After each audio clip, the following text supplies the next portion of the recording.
Hi, we're Jen and Chris Corsi with Thrive Today, and today we want to talk to you about labeling your loss because in truth, you might not realize it, but you're experiencing a lot of loss right now, and we've talked about that in some of our earlier videos, but you might not realize the ways that that's seeping out into life. You know what? The part of our brain that houses our bonding center is very deep. It's a subcortical part of your brain. This is the attachment center. And so when things go wrong at the attachment center, we're not directly aware of what's happening. So it shows up indirectly.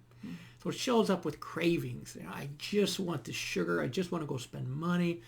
I just want to have that drink. Whatever it is, the cravings run high. And we feel restless. Like we just feel like something's wrong, something's off, something's missing. You might notice that you have these intrusive thoughts that just kind of pop into your mind and just kind of demand your attention. It's just like this longing. Or sometimes we get this kind of mental replay that happens. So we keep thinking about what scares us, what frightens us, and usually it's anchored in loss in some way. And so attachment pain is really hard. I liken it to trying to stand on one of those logs in the water that keeps moving and rolling. You have to keep your balance. We get wet when we try that exercise. So it's not a fun feeling. But your brain actually needs to learn how to recognize loss or attachment pain. So recognition is learned and it takes some practice. Sometimes the people around us can see it better than we can. So it might be when I keep craving a chocolate milkshake night after night, and Jen might say, honey, are you in some attachment pain? Because this is like the 5th night you've asked for a chocolate milkshake. So the feelings are there. We just don't always know why. And our brain is quick to explain it away. So what we want to do here is be able to put words to this hidden iceberg that keeps showing up. So we might say, you know what, I am feeling some loss here. I'm noticing I'm having these cravings, or I'm just feeling restless. I'm feeling irritable and grumpy. Because attachment pain amplifies pain at all the other levels of your control center. So everything feels intense and the volume is very loud. So we want to start noticing, hey, I'm feeling this way and I want to connect with others so I don't feel so alone in it. That's the goal here. Don't feel alone in your loss. So this is a great time to connect with Jesus. We've talked about that in a lot of our videos. How do we sit with Emmanuel? How do we get some peace from God? So I'm noticing it, I'm recognizing it, then I'm sharing it with my friends, my family. But the goal is always to quiet. So we want to quiet these feelings and these reactions.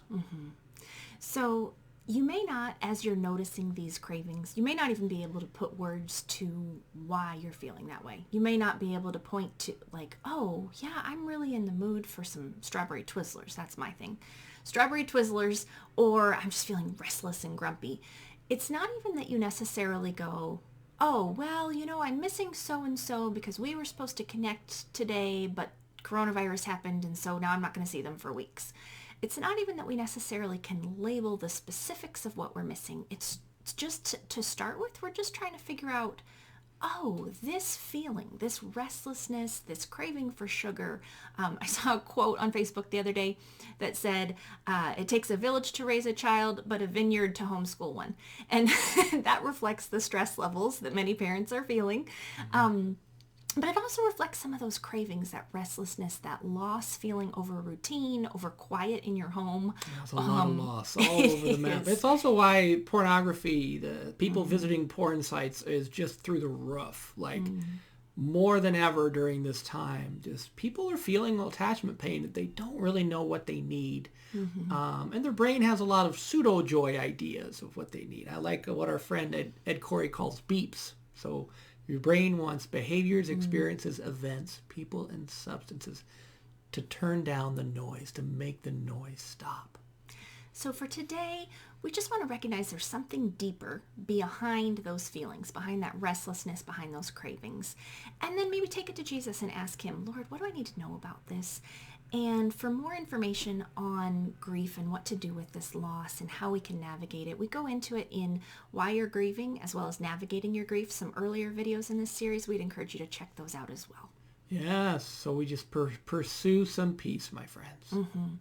And one of the other things, if you want to dig deeper into this loss and this pain, the online courses, which are on sale right now for $99 each, are a great place to learn more about these concepts. The Track 3 courses specifically go a lot into attachment pain, and we recently had somebody who has a graduate level education say that the Track 3 courses are more in-depth than a graduate level education. So there's a lot of meat there, and that's a great place to dig deeper and learn some more. Yeah, it's a great way to learn from Dr. Jim Wilder, who spent as much time as he needed to cover the topics. And they're great courses to apply that material to your life and to your relationships.